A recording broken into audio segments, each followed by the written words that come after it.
Perezida wacu w'igihugu ciza c'u Burundi General Major Evariste Ndayishimiye afatikanyije na mugenzi wiwe arongoye Republika Iharanira Intwaro Rusange ya Congo Félix Tshisekedi barakomeje imigambi yabo yo kwagiriza igihugu c'abanyi cy'u Rwanda kuba cyaragize uruhara kigomeje no kugira uruhara mu bitero bikomeje kwibasira iki gihugu ca Republika Iharanira Intwaro Rusange ya Congo. Ni mu ngwano iremere cane imaze imisi iravuza ubuha mu karere ka Masisi canga mu gisagara ca Masisi muri Kivu y'amajyaruguru nga nyine muri Congo. Ni ingwano dukunze kugenda turagaruka mu biganiro byacu mu nyuma y'uko zikomeje kugenda zirahitana ubuzima bw'abasoda b'i Burundi. Abasoda b'u Burundi bararungitswe ku bwinshi ku butaka bwa Congo, bamwe rero bararungitswe ku mirongo y'imbere ku rugamba kugira ngo bafatikanyije n'ingabo z'icyo gihugu zizwe nka FARDC n'imihari itandukanye mu guhangana n'umuhari wa M23 nk'uko bizoma bigaragara. Ibyo leta y'u Burundi isigura ko rero biri mu masezerano y'amahoro agendanye no kuba ibihugu byombi bibanye neza bifise imigenderanire myiza nk'uko bizoma bigaragara. Hari ikindi gice kinini cy'ingabo z'u Burundi nazo zararongetswe muri Kivu y'amajyepfo n'ubundi muri icyo gihugu mu bikorwa byo kugarakwana amahoro n'umutekano ndetse no guhiga abagwanyi b'abaroberi barizwa mu muhari wa Regitabara usanzwe uragwanya ubutegetsi bw'u Burundi kuko bizoma bigaragara cange nk'uko amakuru akomeza kugenda aratugeraho abivuga. Icakora urugamba rumaze imisi rurahuza umuhari wa M23 na coalition cange ingabo za Republika Iharanira Rusange ya Congo n'abafasha bazo rwaraguyemo ingabo nyinshi z'u Burundi ku buryo kugeza ubu ngubu rero iyi ngwano yongeye kuvuza ubuhuha. Hari ibiganiro byinshi byagiye birakogwa n'amaradiyo mpuzamakungu n'amateleviziyo n'abategetsi bagiye batandukanye bagaruka ku cyongeye gutuma rero izi ngwano zongera kwibonekeza cange kuzamuka. Hari amakuru menshi akomeje kugenda aravugwa, ariko kandi muri nondwi turiko turasozera havuzwe byinshi. Usibye kuba rero umuvugizi w'umushikiranganji bwo kwivuna abanzi mu Burundi Brigadier General Gaspard Baratuza yaraje gukora ikiganiro n'abamenyeshamakuru akaza gutanga inyishu ndetse n'insiguro zitakiriwe neza na benshi, avuga kuri byinshi ku bigendanye n'abasoda b'Abarundi barungitswe ku butaka bwa Congo, ingene bapfa ndetse by'ariko n'impamvu bakomeje kugenda barapfa ari benshi ari gitigiri kinini, ndetse rero ibibazo bimwe na bimwe bigendanye n'agashara canga agahembo kabo baronka. Harabaye by'umwariko inama iremere cyane Perezida arongo igihugu cy'abanyi cy'u Rwanda Paul Kagame rero by'umwariko yagiranye by'umwariko n'abaserukira ibihugu byabo muri icyo gihugu cy'u Rwanda. Mu nyuma by'umwariko Félix Tshisekedi nawe rero by'umwariko yarakoze ikiganiro mu buryo bwihuse canga se yarakoze inama aho yahuje by'umwariko abakoraniye canga se abaserukira ibihugu byabo mu gihugu cya Republika Iharanira Intwaro Rusange ya Congo. Amajambo Perezida arongo igihugu cy'abanyi cy'u Rwanda yavuze ndetse by'umwariko yaje nkasubizwa by'umwariko na Perezida Tshisekedi waje asa naho ariko aramusubiza avuga yuko Congo yahisemo guca igitugu nk'uko bizoma bigaragara cange nk'uko amakuru akomeza kugenda aradusumira. Amakuru akomeza kugenda aratugeraho rero akomeza kugenda aradusumira muri uno mwanya aragaragaza uburyo rero leta y'u Burundi ikomeje kugenda ifatikanya n'inzego z'umutekano za Congo mu bikorwa bigendanye no kwagiriza u Rwanda. N'u Rwanda rumaze igihe nawo kwagiriza u Burundi kuba rero u Burundi bukomeje kwishora mu ngwano zikomeje kubera nga ku butaka bwa Congo, mu nyuma y'uko Burundi bwakomeje kugenda burashinzwa gufatikanya n'imihari igitandukanye irimo nka FDLR igizwe n'abakoze n'abasize barakoze ohanyabwoko mu Rwanda mwaka w'1994 nk'uko bizoma bigaragara. Mu nyuma Burundi bwariyamirije ibyo ngibyo byose by'umwariko haba mu mbwirwaruhame zagiye ziratangwa na Perezida Evariste Ndayishimiye ndetse n'abandi bategetsi bagiye batandukanye mu Burundi.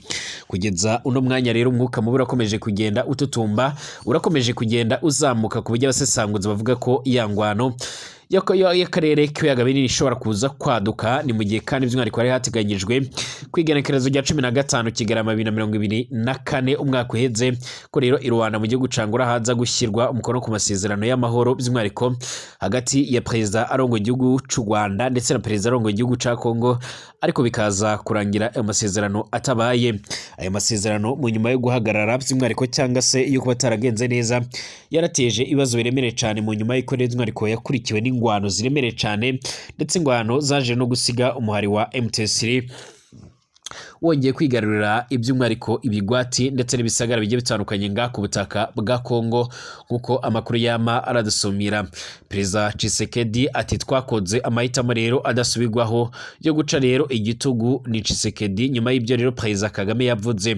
Perezida Kagame rero yaravuze ko uwo mutegetsi nawe rero atigeze aratogwa nkuko bizoma bigaragara. Munyemerere mu mwanya by'umwihariko tugaruke kuri byinshi aba bategetsi bakomeje kugenda bavugwa mu gihe by'umwihariko Perezida Felix Tshisekedi agihanganye n'urugamba ruremere cyane rwa M23 ikomeje kugenda iramubiza icyuya. Icyakora akaba akomeje kugenda arategwa ingabo mu bitugu na Perezida Variston Ndayishimiye yarongoye Burundi, nubwo nabyo by'umwihariko atacyo biriko biratanga cyangwa se ngo bigire icyo bigezaho by'umwihariko kuri izo ngwano. Kaze kuri mwe mwese mutwumviriza, turi kuwa Mungu ku igenekerezo g'19/02/2025. Kaze kuri mwe mwese mutwumviriza ku makuru tubandanya kubategura ndetse no kwashikiriza, aho twibanda ku makuru abari kuvugwa mu Burundi, mu karere k'ibiyaga binini ndetse no hirya no hino mu isi. Twibanda ku yari kuvugwa muri politike, diplomasi ndetse n'ibindi bigiye bitandukanye n'umutekano. Kaze kuri mwese mutwumviriza rero mu Burundi, mutwumviriza muri mu karere k'ibiyaga binini, mutwumviriza muri ku mugabane w'Uburaya, Aziya, Australia, Amerika ndetse n'ahandi hose. Niba ari ubwa mbere ugeze ngaha by'umwihariko pyonda kwanditse sabone kugira ngo ubane natwe 5/5 pyonde ko ari akamenyetso kameze nk'inzogera by'umwihariko kazwi ku izina rya sabone by'umwihariko kugira ngo bajye barakumenyesha ko dushyizeho ikiganiro gishasha. Kaze kuri mwese tuyatangurire by'umwihariko ku butaka bwa Kongo ariko dukubitire mu Rwanda ndetse no mu Burundi. Birasa naho iki kibazo kibarizwa ku butaka bwa Repubulika Iharanira Intwaro Rusange ya Kongo, ariko ibyo bihugu byombi byose bikaba bivugwa ko byo bigira uruhare rero muri ibyo bikorwa. Kwikubitiro Repubulika Iharanira Intwaro Rusange ya Kongo by'umwihariko yagiriza igihugu kibanyi cy'u Rwanda ko kigira uruhare mu gufasha ndetse no gutera by'umwihariko ingabo mu bitugu umuhare wa M23 ukomeje kwigarurira ibigwati ndetse n'ibisagara bigiye bitandukanye muri no ngwano nk'uko amakuru yama aradusumira. Ni nako kandi iki gihugu cy'ubanyi cy'u Rwanda cyagiriza Kongo ko bikomeje gukorana namwe mu bakoze ubunyabwoko mu Rwanda mu mwaka w'1994 bakaba barahungiye mu gihugu ca Kongo. Ni nako kandi Uburundi nabwo bwakomeje kwifatikanya na Kongo mu guhangana by'umwihariko n'uwo muhari nk'uko byoma bigaragara. Muri indwi tumaze gusozera nibwo abategetsi bombi rero by'umwihariko haba Perezida Kagame ndetse na Perezida Tshisekedi bagiranye ibiganiro n'abahagarariye ibihugu byabo cyangwa abaserukira ibihugu byabo muri ibyo bihugu nk'uko bikomeza kugenda bigaragara. Perezida Felix Tshisekedi Tshilombo arongoye Repubulika Iharanira Intwaro Rusange ya Kongo yaravuze ko mu gihugu cyiwe bahisemo rero guca igitugu mu majambo agaragara ko rero by'umwihariko ari ugusubiza Perezida w'u Rwanda Paul Kagame uherutse kuvuga ko rero Tshisekedi atigeze aratorwa mu matora yatambutse agiye araba rero muri icyo gihugu ca Kongo. Mu ijambo yavuze by'umwihariko ejo kuwa gatandatu mu muhango ngarukamwaka wo gusangira by'umwihariko n'abahagarariye ibihugu byabo n'imiryango mpuzamakungu muri RDC, Tshisekedi yaravuze ko rero mu gihugu cyiwe ukwemerwa rero ku butegetsi gushingira ku matora nk'uko yabisiguye.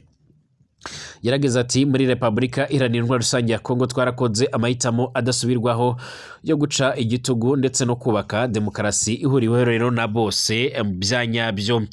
Atavuze by'umwihariko u Rwanda mu izina cyangwa se Perezida Kagame Tshisekedi yongeyeho ati bitandukanye n'ibindi bihugu rero aho amatora asa by'umwihariko n'amasubiramo y'ibintu byanditswe mbere by'umwihariko hamwe nabo rero muhangana batoranyijwe by'umwihariko mbere mu buryo rero bwitondewe kugira ngo ibiva rero mu matora by'umwihariko nibihinduke. Amatora yo muri RDC ni urubuga rufunguye aho buri mugwi by'umwihariko ribara by'umwihariko rifise agaciro, aho rero buri munyagihugu ashobora by'umwihariko kurushanwa ndetse aho abatavuga rumwe n'ubutegetsi bafise umwanya wabo nk'uko byoma bigaragara.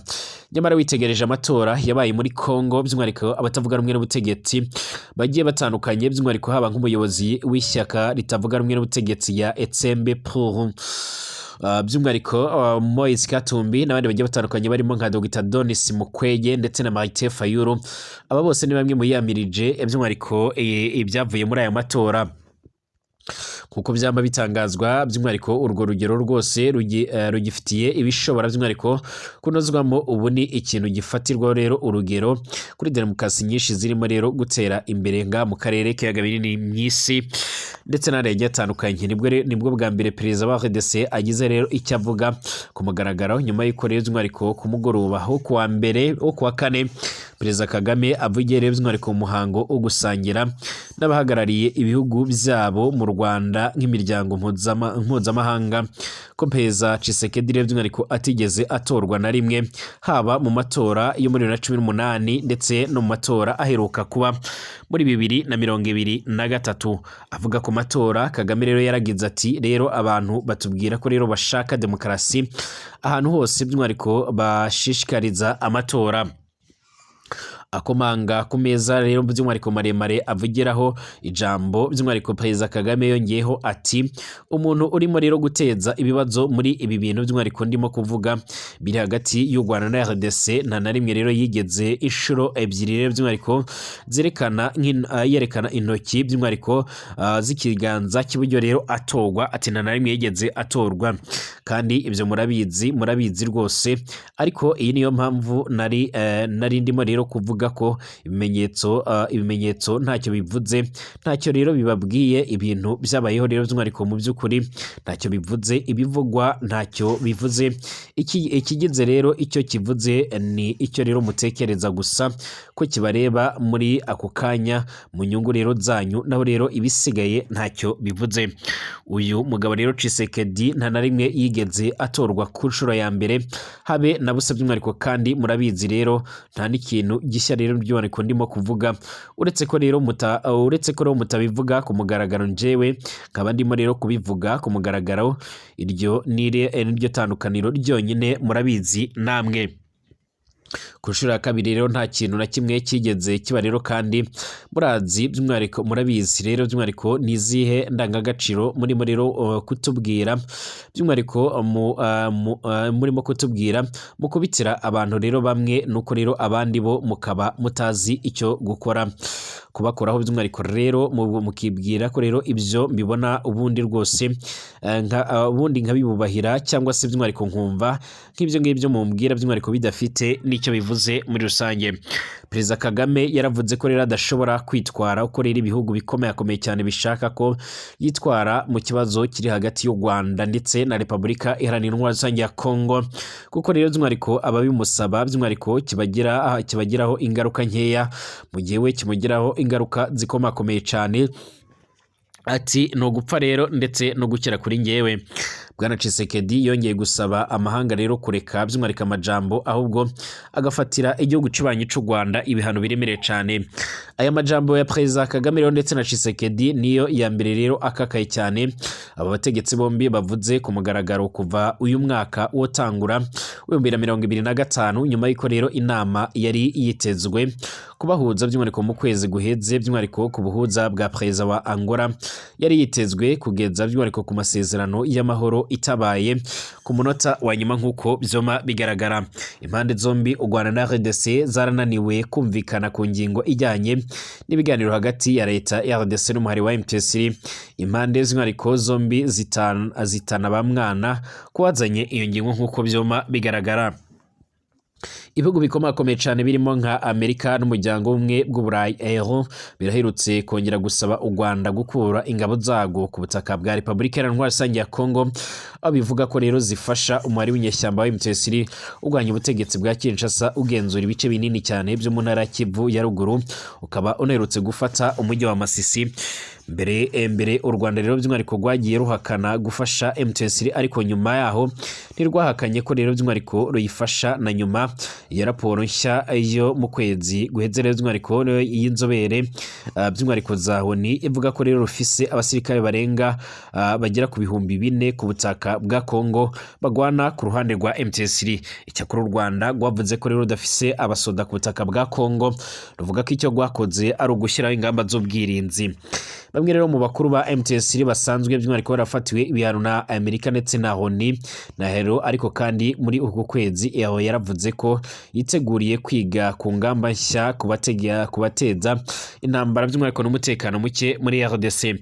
M23 ivuga ko iharanira uburenganzira bwayo nk'abanyekongo biganjemo abatutsi, ivuga ko rero by'umwihariko bambuwe uburenganzira n'ubutegetsi bwa Kinshasa. ubutegetsi bwa Kinshasa buvuga ko rero by'umwihariko butazigera buganira na M23 ko ahubwo by'umwihariko bwaganira n'u Rwanda rufasha by'umwihariko uwo muhari, ariko leta icyo igihe by'umwihariko y'Amerika iherutse kuvuga ko nta nzira ihari iganisha ku mahoro by'umwihariko itarimo ibiganiro hagati ya leta ya RDC n'imari yitwaje ibigwanisho na M23.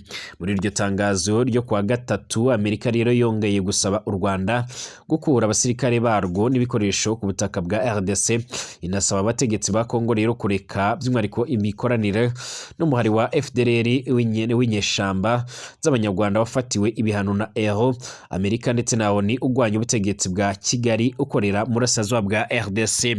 Mu matora ya perezida aheruka rero kuba mu Rwanda muri Nyakanga canke mu kwezi kw'indwi mu mwaka uheze nyine, akanama k'amatora katangaje ko rero perezida Kagame wari uhatanye n'abakandida rero babiri baheruka by'umwihariko no guhatana nawe mu matora yo muri 2017 yatsinze ku majwi rero arenga 99%.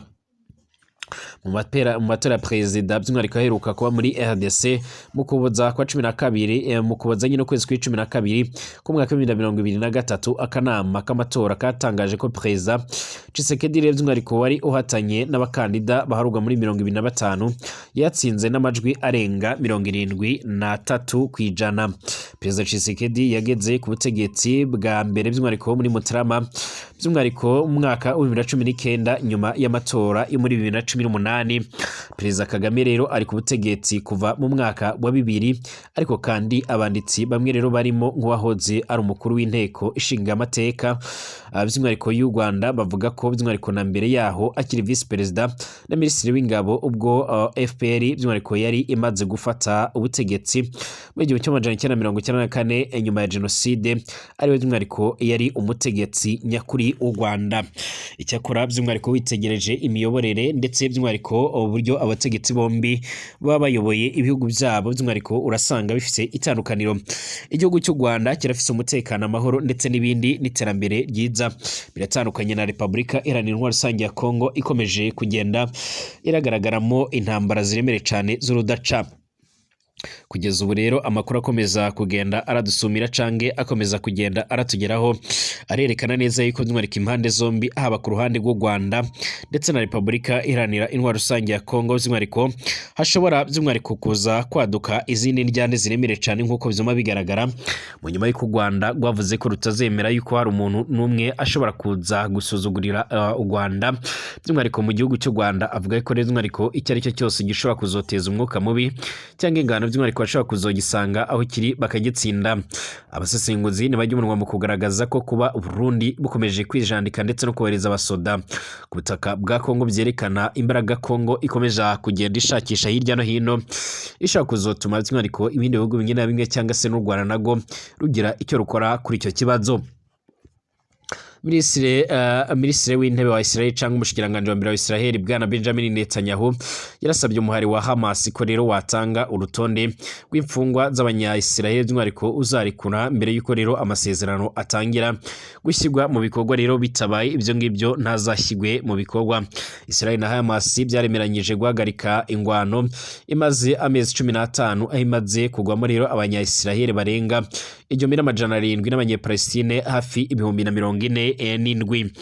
Mu cyiciro cya mbere rero cy'aya masezerano Hamas yaremeye ko rero by'umwihariko izarekura imfungwa 33 z'abanya-Israel, mu gihe Israel nayo by'umwihariko izarekura imfungwa z'abanya-Palestine zitatangajwe umubare. Nta masezerano atangira by'umwihariko gushyirwa mu bikorwa rero kuri iki cyumweru nyuma yo kwemezwa n'inama ya minisitiri by'umwihariko ku igenekerezo rya 17/02/2025 mbere yuko ashyirwa rero mu bikorwa. Bwana Benjamin Netanyahu yaratangaje ko Hamas itubahirije by'umwihariko ibyo yemeye byo gutanga urutonde rw'imfungwa uyu mwari by'umwihariko uzarikura by'umwihariko atazubahirizwa by'umwihariko na busa.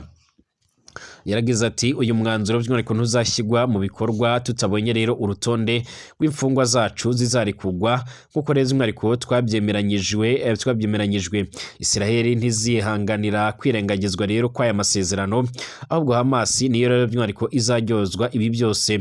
Bwana Benjamin Netanyahu yaravuze ko rero by'umwihariko agahenge ari akigihe gito kandi ko Israel izasubukura intambara niba ibindi bice rero by'amasezerano bidashyizwe rero mu bikorwa. Yongeyeho ko igihe intambara yasubukurwa Israel izagaba ibitero biremere cyane nga mu ntara ya Gaza. Bwana Benjamin Netanyahu by'umwihariko yarashimangiye ko aya masezerano ari isinzi kuri Israel kuko rero agamije kurekura imfungwa z'abanya-Israel ziba zarafashwe n'uyu muhari wa Hamas. Ku rundi ruhande by'umwihariko Hamas iratangaje ko Israel yarananiwe kugera ku ntego zayo zo kurimbura Gaza ahubwo yagarukiye by'umwihariko ku gukora ibyaha by'intambara by'umwihariko n'ibitesha agaciro inyoko muntu. Aya masezerano arakomeje by'umwihariko kugibwaho impaka nyinshi cyane hagati y'abanyepolitike n'abanyagihugu cyane ko rero hari abayabona nk'uburyo bwo kongera ubukana rero bw'iyi ntambara mu gihe hari uruhande rumwe rero by'umwihariko rutayubahiriza nk'uko bikomeza kugenda bigaragara. Ibihugu bigiye bitandukanye birakomeza kugenda bisaba yuko ingwano yohagarara muri Gaza, ariko kandi hari n'abandi bagaragaza neza ko biteguye by'umwihariko ko Hamas nayo izakomeza kurwana. Bashimire, twongeye kugaruka mu kanya turabera hamwe ibindi bigezweho.